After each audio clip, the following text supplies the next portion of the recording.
오늘은 가족으로 인정받지 못한 며느리의 이야기입니다. 시어머니 박순자 씨는 그날도 어김없이 같은 말을 꺼냈습니다. 집은 당연히 장손에게 가야지. 며느리가 무슨 상관이야? 마당에서 빨래를 널던 며느리 김미숙 씨는 그 말을 듣고도 아무 대꾸 없이 하던 일을 이어갔습니다. 이미 15년째 듣던 말이었으니까요. 결혼하고 이 집에 들어온 첫날부터 시어머니는 단 한 번도 며느리를 가족으로 대하지 않았습니다. 너는 어차피 남의 집 사람이야. 우리 집안일에 끼어들 생각은 하지도 마. 그 말이 얼마나 서러웠는지 미숙 씨는 지금도 기억합니다. 하지만 참았습니다. 남편을 사랑했고 아이들도 있었으니까요. 무엇보다 시아버지만큼은 자신을 따뜻하게 대해주셨습니다. 시아버지 김종수 씨는 과묵한 분이셨지만 며느리의 수고를 늘 알아봐 주셨습니다. 명절에 혼자 부엌에서 땀 흘리는 며느리에게 물 한 잔 건네시고 추석에 혼자 남은 설거지를 거들어 주시기도 했습니다. 미수가 고생이 많구나. 그 한마디에 며느리는 모든 서러움을 삼킬 수 있었습니다. 그런 시아버지가 쓰러지신 건 작년 가을이었습니다. 뇌졸중이었습니다. 병원에 실려가신 그날부터 집안 분위기는 싸늘하게 변했습니다. 아니, 더 정확히 말하자면 시어머니의 태도가 노골적으로 변했습니다. 이제 얼마 안 남았어. 재산 정리해야지.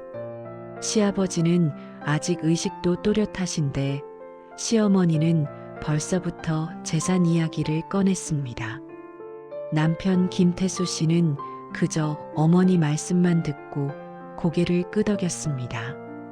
10년 전 사업 실패 이후로 남편은 집에서 아무 말도 못하는 사람이 되어버렸습니다.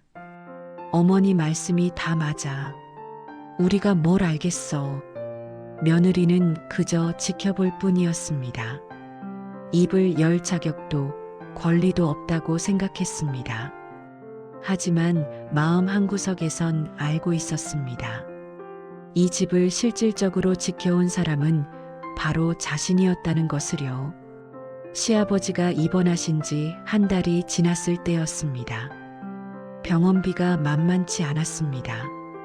수술비만 1,000만 원이 넘었고 중환자실 비용은 하루에 100만 원씩 나갔습니다. 시어머니는 병원비를 내면서도 계속 불평을 늘어놓았습니다. 이 돈이면 집 한 채 값인데 참 안타까워. 며느리는 그 말을 듣고 가슴이 미어졌습니다. 돈이 아까운 게 아니라 남편의 목숨이 걱정되어야 하는 것 아닙니까? 하지만 시어머니에게 남편은 이미 재산 분배의 대상일 뿐이었습니다. 병원비를 대는 건 결국 며느리였습니다. 15년간 모아온 적금을 깨고 친정에서 물려받은 땅까지 팔았습니다.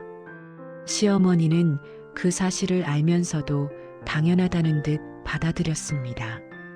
그래, 내가 해야지. 내 시아버지인데. 남편 태수 씨는 미안하다는 말 한마디 없었습니다. 오히려 어머니 편에 서서 말했습니다. 당연한 거 아니야? 우리 집안이잖아. 며느리는 그때 깨달았습니다.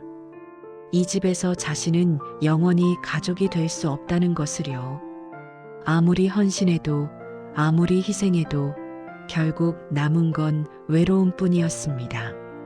시아버지의 병세는 점점 악화되었습니다. 의사는 말했습니다. 이제 시간이 얼마 남지 않았습니다. 마음의 준비를 하시는 게 좋겠습니다. 그날 저녁 시어머니는 가족들을 모두 거실로 불러 모았습니다. 며느리도 부엌에서 설거지를 하다가 나왔습니다. 하지만 시어머니는 며느리를 보고 손사래를 쳤습니다. 너는 들어가 있어. 집안일이야. 며느리는 할 말이 없었습니다. 그저 부엌으로 돌아가 문틈으로 그들의 대화를 들을 수밖에 없었습니다. 이 집은 당연히 태수 내 거야. 장손이잖아. 동생들은 이미 분가했으니까 따로 줄 건 없어. 예금 통장이랑 주식은 내가 갖고 아버지 명의로 된 땅은 반반 나눠 갖자. 알았어요, 어머니.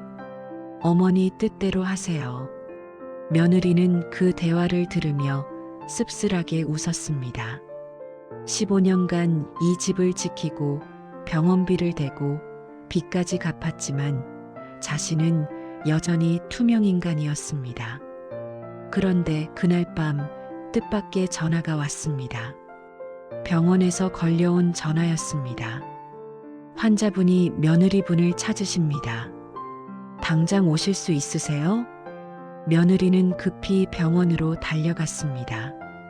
중환자실 문을 열고 들어서자 시아버지가 산소호흡기를 끼고 누워 계셨습니다. 평소보다 훨씬 야윈 얼굴이었습니다. 아버님, 며느리가 다가가자 시아버지가 떨리는 손으로 며느리의 손을 잡았습니다. 미수가, 고맙다. 아버님, 무슨 말씀을. 너 때문에 내가 여기까지 왔어. 고마워. 시아버지의 눈에서 눈물이 흘러내렸습니다. 며느리도 눈물을 참을 수 없었습니다. 아버님, 그런 말씀 마세요. 제가 당연히 해야 할 일이었어요. 시아버지는 고개를 저었습니다. 아니야. 당연한 게 어디 있어. 내가 희생한 거지. 그리고 시아버지는 베개 밑에서 봉투 하나를 꺼냈습니다. 봉인된 서류 봉투였습니다. 이거 변호사가 가져온 거야. 유언장이야. 며느리는 깜짝 놀랐습니다.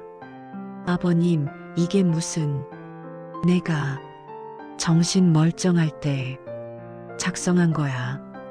공증도 받았어. 시아버지는 힘겹게 말을 이었습니다. 이 집은 내 거야. 미수가, 내가 지켜온 집이잖아. 아버님, 안 돼요.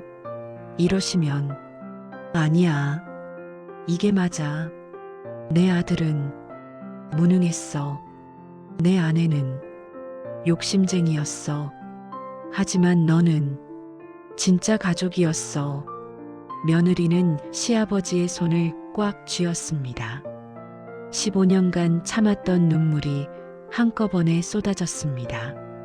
아버님, 감사합니다. 정말 감사합니다. 미안하다. 미수가 더 일찍 알아봤어야 했는데. 그날 밤 시아버지는 며느리의 손을 잡은 채로 눈을 감으셨습니다. 편안한 얼굴이었습니다. 장례는 3일장으로 치러졌습니다. 시어머니는 곡소리도 요란했고 아들 태수는 상주로서 조문객들을 맞았습니다.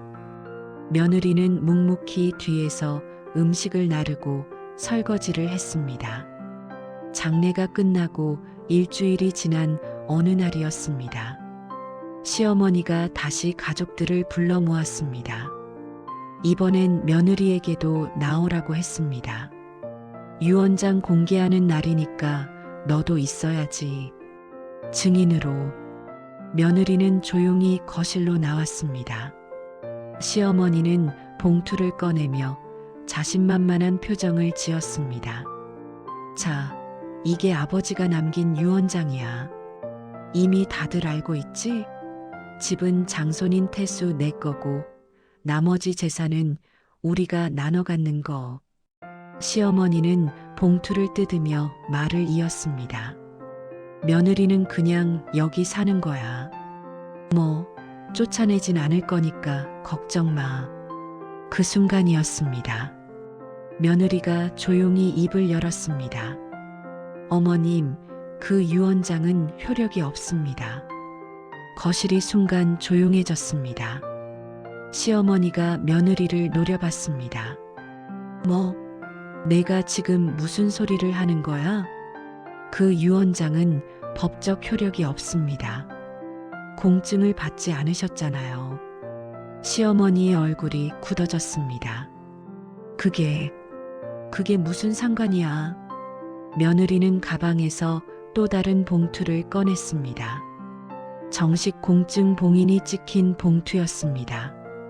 이게 아버님께서 돌아가시기 일주일 전에 작성하신 진짜 유언장입니다. 변호사 이폐하에 공증 받으신 겁니다. 시어머니가 벌떡 일어났습니다. 그게 뭔데? 어디서 구한 거야? 아버님께서 직접 제게 주셨습니다. 며느리는 봉투를 열었습니다. 그리고 유언장을 소리내어 읽기 시작했습니다. 본인 김종수는 정신이 온전한 상태에서 다음과 같이 유언합니다. 서울시 강동구 소재 주택 일체는 며느리 김미숙에게 상속합니다. 이 집을 실질적으로 지켜온 사람은 며느리였으며 앞으로도 이 집의 주인이 되어야 할 사람은 며느리입니다. 거실에 있던 모든 사람들이 충격에 빠졌습니다. 시어머니는 말을 잃었고 남편 태수는 얼굴이 새하얗게 질렸습니다. 며느리는 계속 읽어내려갔습니다. 며느리 김미숙은 지난 15년간 이 집안의 빚을 갚았고 본인의 병원비와 치료비 일체를 부담했으며 심지어 본인 명의의 친정 재산까지 처분하며 헌신했습니다.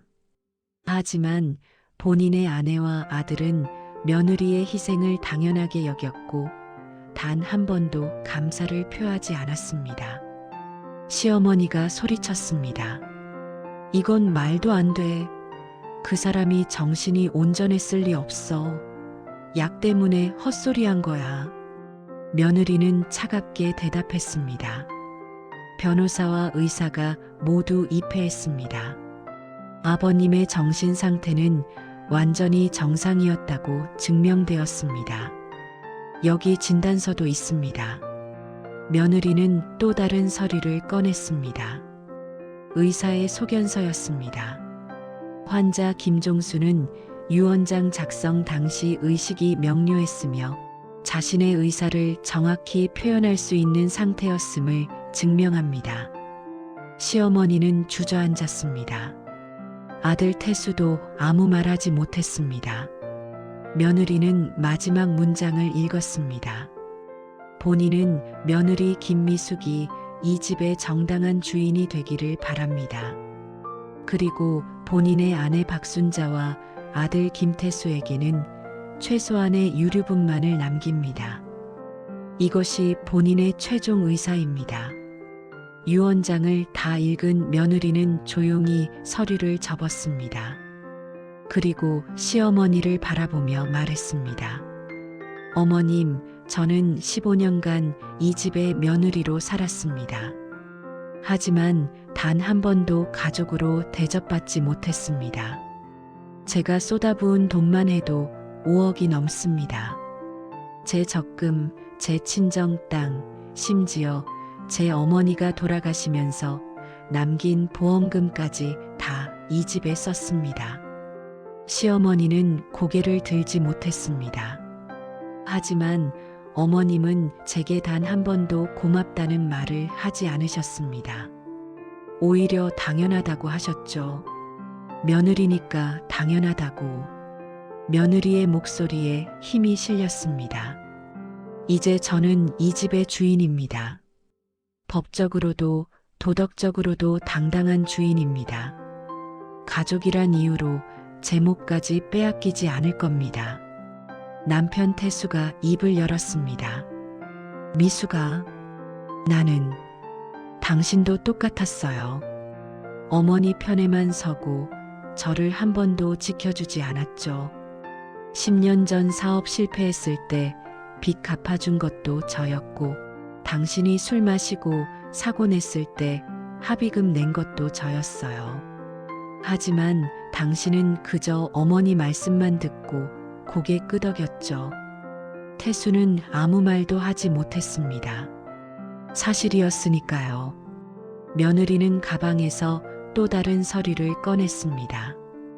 여기 지난 15년간 제가 이 집에 쏟아부은 돈의 명세서입니다. 병원비, 생활비, 빚 상환 내역, 자녀 교육비까지 전부 기록되어 있습니다. 총액은 6억 8천만 원입니다. 시어머니가 놀라서 소리쳤습니다. 그게 그렇게나 돼? 네.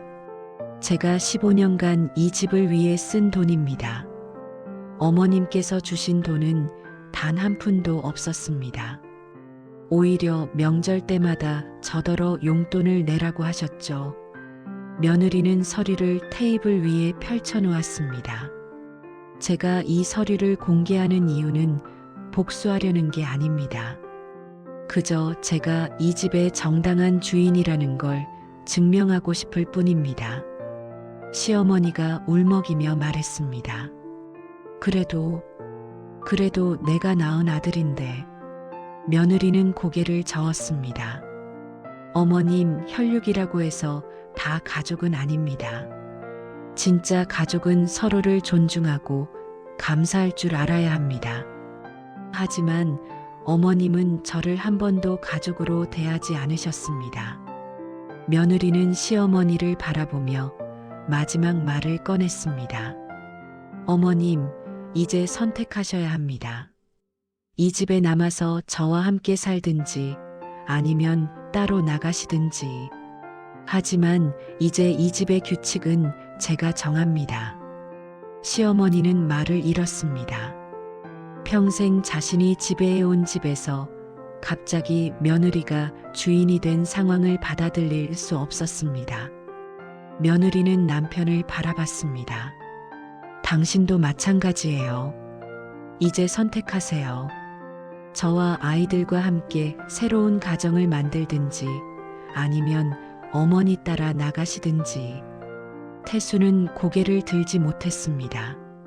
10년간 무능하게 살아온 자신이 부끄러웠습니다. 미안해. 정말 미안해. 며느리는 남편의 어깨에 손을 얹었습니다. 미안하단 말로는 부족해요. 이제부터 행동으로 보여주세요. 진짜 남편으로, 진짜 아버지로 살아가는 모습을요. 그날 이후 그 집은 완전히 달라졌습니다. 시어머니는 결국 작은 아들 집으로 옮겨갔습니다. 끝까지 자존심을 굽히지 못했습니다. 남편 태수는 달라지려고 노력했습니다. 술을 끊고 다시 일을 시작했습니다. 비록 작은 일이었지만 가족을 위해 땀 흘리는 모습이었습니다. 며느리는 이제 당당한 이 집의 주인이 되었습니다. 15년간 참고 견딘 세월의 보상이었습니다. 그날 밤 며느리는 시아버지의 영정 앞에 앉았습니다. 그리고 조용히 말했습니다. 아버님, 감사합니다. 저를 지켜주셔서 감사합니다. 이제 이 집을 잘 지켜나갈게요. 아버님께서 저를 믿어주신 것처럼 저도 이 집을 소중히 여기겠습니다. 영정 속 시아버지는 여전히 온화한 미소를 짓고 계셨습니다. 며느리는 그제야 15년 만에 처음으로 마음 편히 잠들 수 있었습니다. 더 이상 남의 집 사람이 아니었습니다. 이제 이 집의 진짜 주인이었습니다.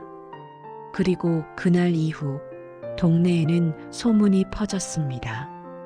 며느리가 시댁 재산을 가로챘다는 소문이었습니다. 하지만 며느리는 개의치 않았습니다.